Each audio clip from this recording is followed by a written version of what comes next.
10 kỹ năng sinh tồn bạn nhất định phải biết để tự cứu mình trong những tình huống khẩn cấp. Trong tình huống xấu nhất bạn có thể gặp phải thứ gì? Chẳng ai biết được. Vậy nên, hãy tăng cơ hội sống sót bằng việc trang bị chùm bí kíp sinh tồn sau đây. 1. Rơi vào một thác nước. Nếu bạn bị mắc kẹt giữa dòng nước chuẩn bị đổ thác, hãy hít một hơi thật sâu trước khi bị rơi. Sau đó vòng tay quanh đầu sao cho khuỷu tay ấn vào mũi để bịt kín mũi. Sau đó khép hai chân lại, ngậm chặt miệng và nhắm mắt. Ngay khi bạn chạm mặt nước phía dưới, hãy bơi ra chỗ khác ngay lập tức trước khi bạn nổi lên mặt nước. 2. Gặp phải gấu dữ. Nếu vì lý do gì đó mà bạn phải đối mặt với một con gấu, thì hãy nhớ điểm yếu của loài này là khả năng cơ động của nó. Gấu chạy rất nhanh và bò rất tốt, nhưng nó lại rất chậm khi phải di chuyển quanh một vật thể nào đó. Ví dụ như một cái cây hay một chiếc ô tô. Và nếu bạn dùng cách đó để đối phó với nó, sớm hay muộn nó sẽ từ bỏ việc đuổi theo bạn. Trong trường hợp con gấu đó bắt đầu có hành động hiếu chiến, đừng hoảng sợ.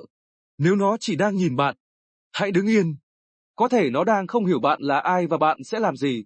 Nếu nó bắt đầu tiến từ từ về phía bạn, hãy từ từ bước lùi lại. Gấu hiếm khi tấn công con người. Nhiều khả năng nó sẽ lùi lại khi nhận ra bạn là con người. 3. Khi ở trong thang máy đang rơi, nhiều người cho rằng trong tình huống này, chúng ta cần phải căn thời gian để nhảy lên trước khi thang chạm đất. Thực ra về lý thuyết thì có thể đúng, nhưng trong thực tế khả năng bạn làm được thì gần như bằng không. Quá trình rơi là rất nhanh, khiến cho việc căn thời gian trở nên không tưởng. Thay vào đó, cách để tăng cơ hội sống sót lên cao nhất là nằm ngửa ra. Lúc này, các bó cơ và mỡ trong cơ thể sẽ trở thành tấm đệm hấp thu lực tác động từ cú va chạm.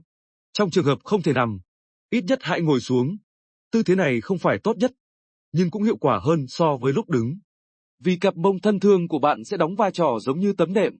Và trong mọi trường hợp, hãy lấy tay che gáy và mặt.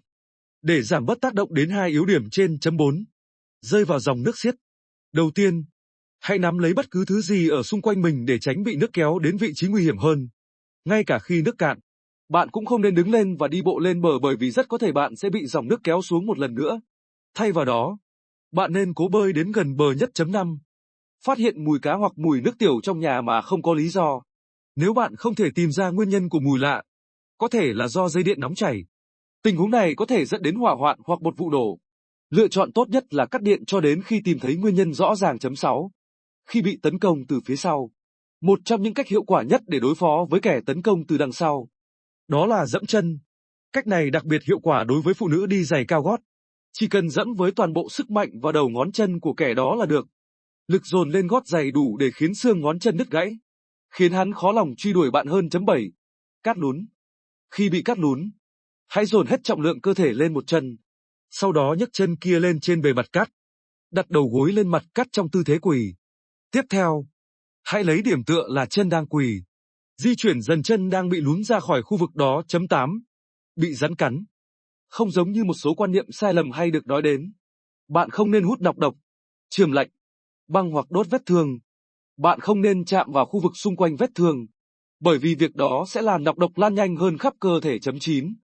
Khi ngã xuống vực, đây là một tình huống rất khó. Để có thể sống sót, hãy cố gắng chia cú rơi thành các giai đoạn nhỏ nhằm giảm bớt tốc độ. Trong lúc rơi, hãy lấy tay ôm lấy đầu và gáy để đảm bảo giữ được ý thức. Cố gắng bám vào các vật thể lớn như đá hoặc cành gỗ.